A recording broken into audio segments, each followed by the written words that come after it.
One of the problems with buying as many movies as I do, with, for the most part, the intent of reviewing them here on the channel, is that you get so many that you tend to put certain ones off and prioritise others. And in the case of a channel like mine, that tends to be stuff like thrillers and straight-up horror that gets prioritised first. Occasionally, though, I will try something that's just completely different, just to change the flavour of the movie watching mood. And that was basically what I did on this occasion, because the Rover is a movie that I actually saw the trailer of at the start of another independent production movie. I can't remember which movie it was, but it was just a brief trailer that caught my attention.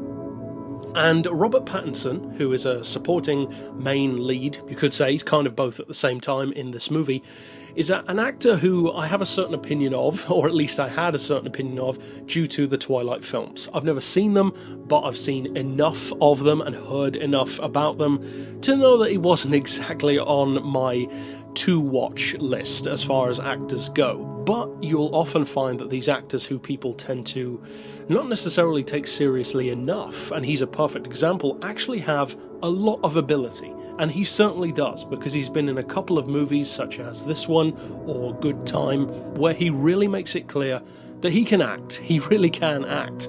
Now in this movie, one of the issues that I have as far as the acting is deciding who my favourite character is. Because to show my hand a little bit, and it's fairly obvious since I'm reviewing it at all on this channel, I really like this film. And all of the movies that I review on this channel are ones which, for one reason or another, I would at the very least recommend checking out, if not recommend that you'll probably enjoy. So in the case of this movie, the fact that it's here at all tells you that it's worth checking out.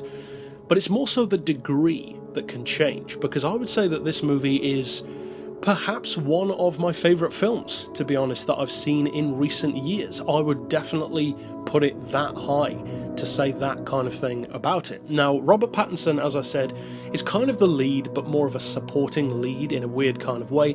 The lead of the film is definitely Guy Pearce. Now, Guy Pearce is also one of those actors who tends to be utilised in a certain kind of role. He's not quite stereotyped or typecast, but he tends to be the villain, or at least somebody with a little bit of an edge to them. Now on this occasion, they certainly play into that, and my overall thoughts about this movie, The Rover, which is an Australian film, and in a funny kind of way, it's sort of a post-apocalyptic kind of movie, although I have my doubts on that, to be honest. A lot of people, and maybe this is the official stance, seem to refer to this as a movie where the world has basically gone down and everyone's just having their own free-for-all, Mad Max style. And of course the fact that it's Australia lends itself toward that, but that wasn't really the vibe that I got from the movie. And there are a couple of specific reasons why I say that, which we'll get to in just a second. But as far as Guy Pearce in this role, his performance in particular, coupled with the dusty visuals of the movie, actually really gave me a strong Logan vibe.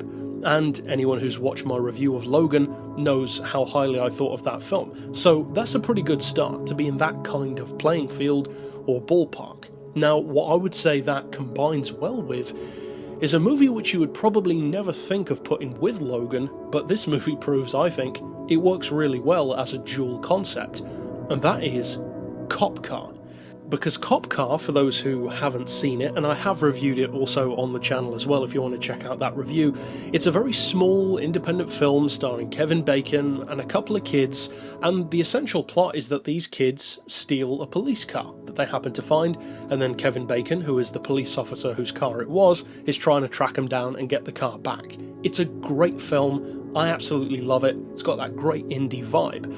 Now this movie to me feels like Logan meets Cop Car, and that is an interesting combination. It's not one which I would have necessarily said could work. This movie about a grizzled old guy in a dusty environment, basically spending the majority of the film trying to retrieve a stolen car.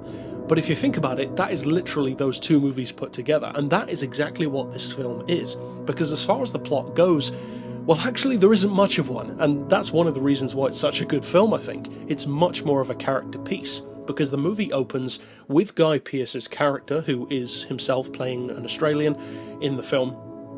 He is going to a bar, if you can call it that. It's technically a bar, somewhere that you go to drink, but clearly not a bar in our traditional sense. It's very run down, very lax. The music even is very melancholic, you could say. Everything about the scene is run down and gritty and dirty, and his car gets stolen by a group of robbers.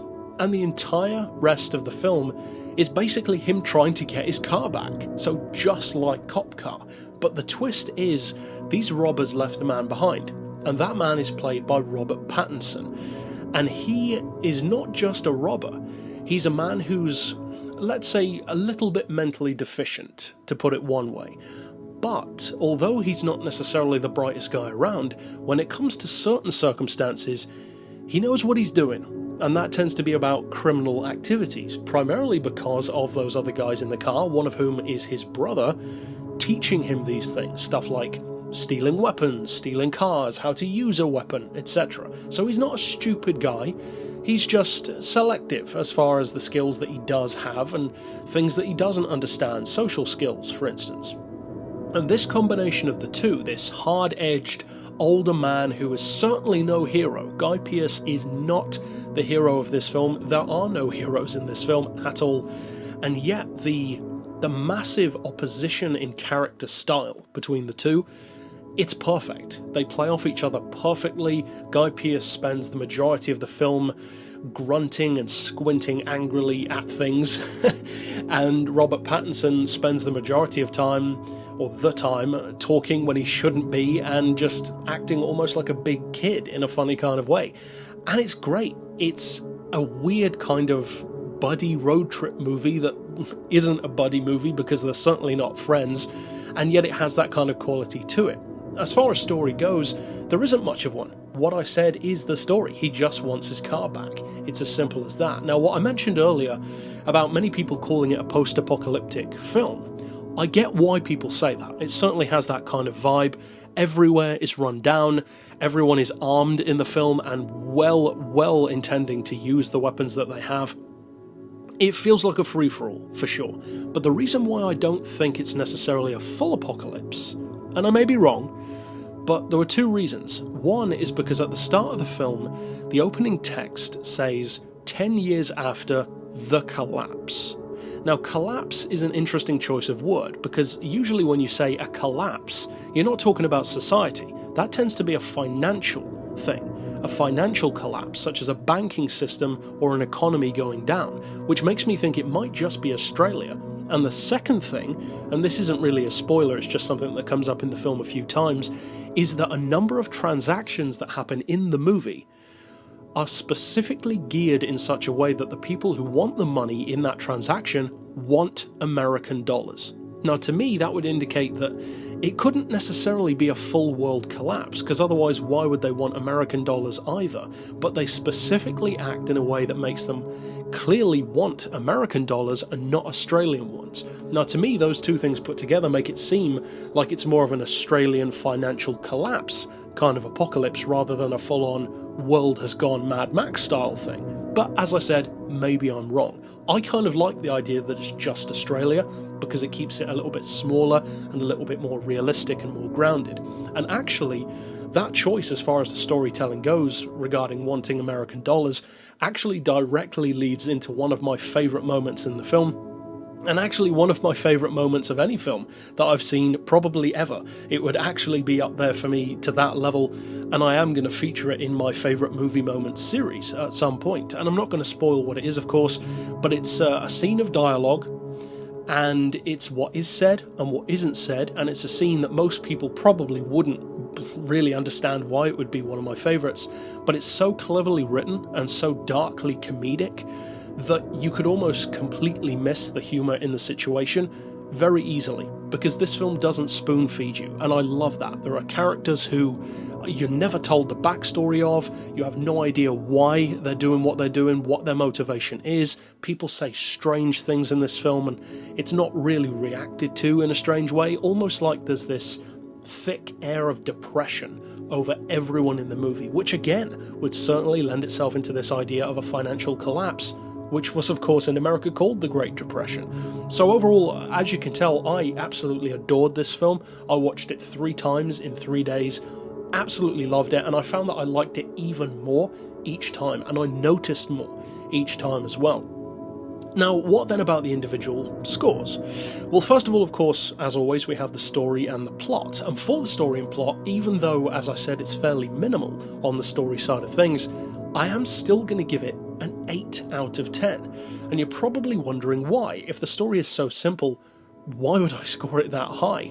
Well, the reason why is because if you can make a story as simple as a man who wants his car back into a genuinely interesting, riveting, I would say in some ways moving story, and at the same time a very heartless and violent one for the most part as well, because this is a violent film, but it has a brawl in cell block 99 kind of violence, or a bone tomahawk kind of violence, where it's not all the time, it builds to the violence and makes it feel earned, almost.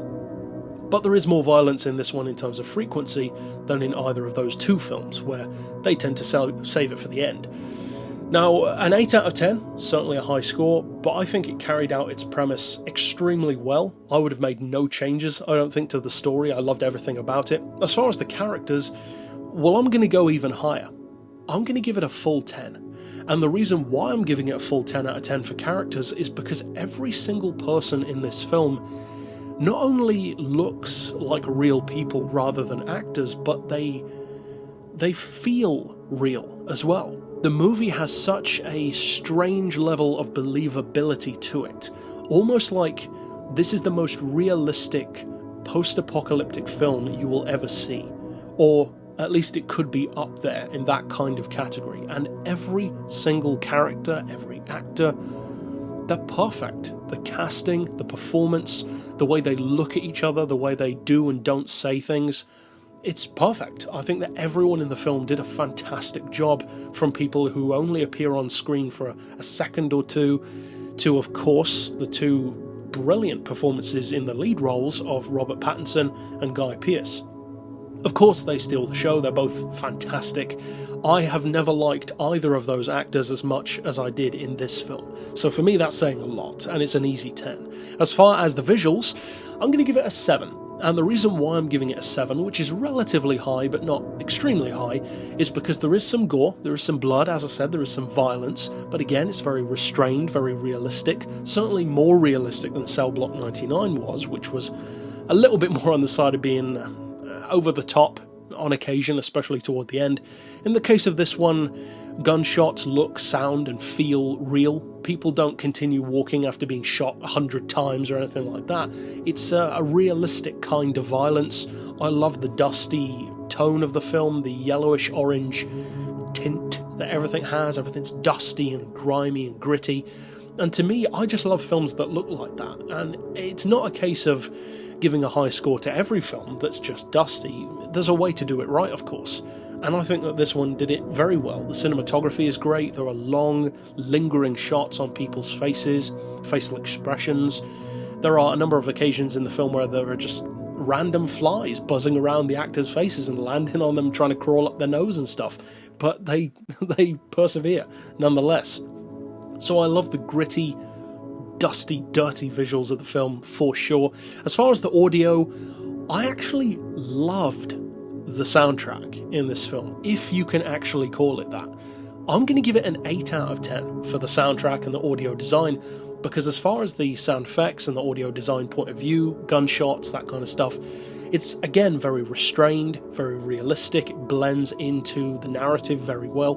But as far as the music, I'm not sure if I'm hearing this incorrectly, but it felt to me in the film and sounded to me as if at the start of the movie, the music, if you could call it that, as I said, is just this random collection of weird scraping noises and clinking chains and bells and weird howling and these weird sound effects, almost like some weird creature feature kind of movie, for instance, like Razorback, that kind of music. But then as the film progressed, it was almost as if the sounds became clearer and the music almost assorted itself into more of an actual theme.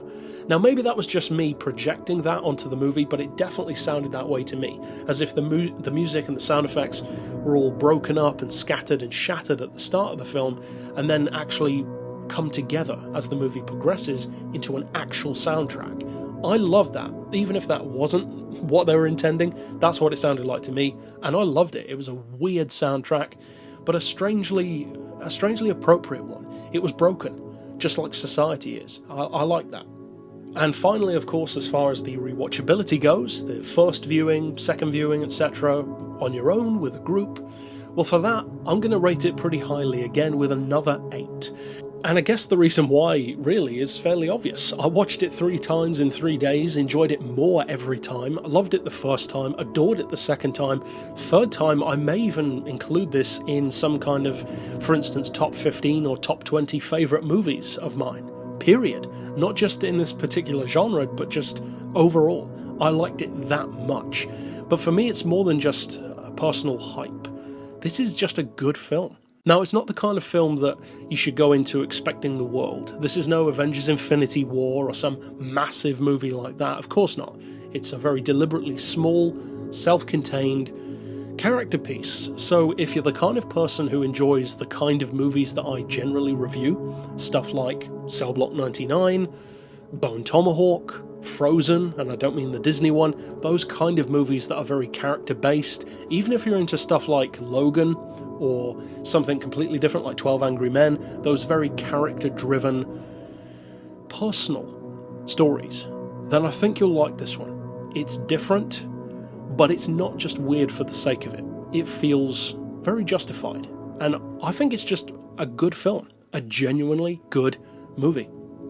And so, of course, we're going to tabulate the scores and find out what my overall opinion of the film is, based on the 5 put together, and that score's pretty good. I'm giving The Rover a score of 4.1 out of 5, which is a very, very good score for a film like this. That's a lot higher than many other movies on the channel, even horror stuff, for instance, and for me, it definitely deserves that. That's the equivalent of an 8.2 out of 10 on 82% on Rotten Tomatoes. It's definitely worthy of that to me, and I would fully understand if somebody else rates it even higher, and I wouldn't necessarily disagree. It really is that good, as far as I'm concerned. But overall, that's it for this pick. Certainly a film that's worth checking out, and one that I'm really glad that I did. But that's it for this pick. Of course, I'll see you guys next time, and for now, as always, thanks for watching.